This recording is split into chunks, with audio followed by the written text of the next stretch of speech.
सभी दर्शकों को जय सत्य। आज हम एक बहुत चर्चित विषय जिसे भारतीय लोकतंत्र का आधार कहा जाता है कुछ चर्चा कर रहा हूं। वो विषय है सेकुलरिज्म। ये बाद में जोड़ा गया है संविधान में, पहले शायद ये नहीं था, लेकिन ये जोड़ने की आवश्यकता क्यों पड़ी? कुछ लोगों को संशय था भारतीय संस्कृति पर, जबकि भारतीय संस्कृति के स्वभाव में तो धर्म संभाव रहा है। यही कारण है कि देश में विभिन्न संस्कृतियां और धर्म पंथ बड़े आराम से पनपे, जगह पाई और प्रतिष्ठा के साथ साथ दुनिया में मानवता के लिए काम भी किया।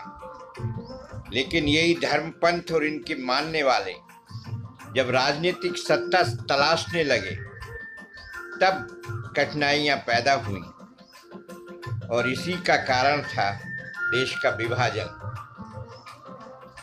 इस्लाम को समझने वाले न इस्लाम को जानते हैं न मानते हैं, वे तो ढोते हैं।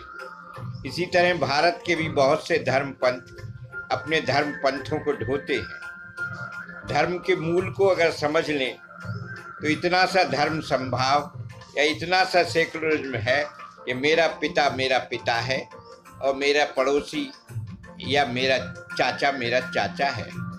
अन्य धर्म पंथ हमारे चाचा की जगह है, हमारा धर्म पंथ हमारे पिता की जगह है। राम, महावीर, बुद्ध, कृष्ण ये हमारे पिता हैं। मोहम्मद, ईसा, जरथुस्त्र, कन्फ्यूशियस, मार्क्स ये हमारे चाचा हैं। हमें चाचा की सेवा नहीं करना है, पर आदर करना है, बराबरी से आदर करना है। हमारी संपत्ति में उनका अधिकार नहीं है, लेकिन प्रेम पर अधिकार है, सहयोग पर अधिकार है। इसी तरह से हमारे माता पिता का हमें आदर सत्कार करना है, लेकिन सेवा भी करना है। यही हमारी विशेषता है, यही हमारा धर्म संभाव है। इतनी सी बात को बड़े बड़े विद्वान राजनीतिक समझना नहीं चाहते। क्यों? कि वो तो वोटों के लुटेरे हैं। सत्ता के लिए वो किसी भी तरह के आश्वासन देंगे, सत्ता के लिए किसी भी तरह का झूठ बोलेंगे और हमारी भोली जनता उनके बहकावे में आ जाती है। सबसे बड़ी बात यह है कि धर्म नैतिक मूल्यों का समूह है जो हर धर्म पंथ का प्राण है। हमें ये बात ध्यान रखना चाहिए कि हमें नैतिक मूल्यों से जुदा नहीं होना चाहिए।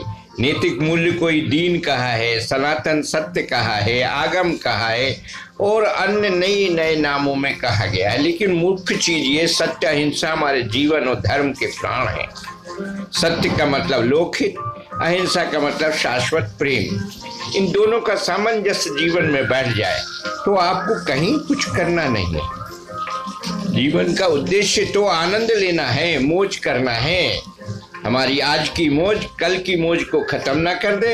हमारा आज का आनंद या हमारा आनंद किसी दूसरे के आनंद पर निर्भर भी ना हो और उसके आनंद के रास्ते में बाधा भी उत्पन्न ना करे। स्वार्थ और परमार्थ का ये पारस्परिक समन्वय अगर जिसको आ गया, जीवन सफल कर लेगा। संतोष आनंद के साथ मोक्ष आनंद प्राप्त कर लेगा। बहुत दूर की बात नहीं है। विद्वानों ने तो धर्म पंथों में झगड़े कराए, विभाजन कराए, विघटन कराए, मानवता को क्षतिग्रस्त किया है। इसलिए मेरा निवेदन है कि धर्म संभावी बने, अपने धर्म के मूल सिद्धांतों को बड़ी बारीकी से समझें और जितनी क्षमता योग्यता हो उतना जीवन में उतारें। जय सत्य।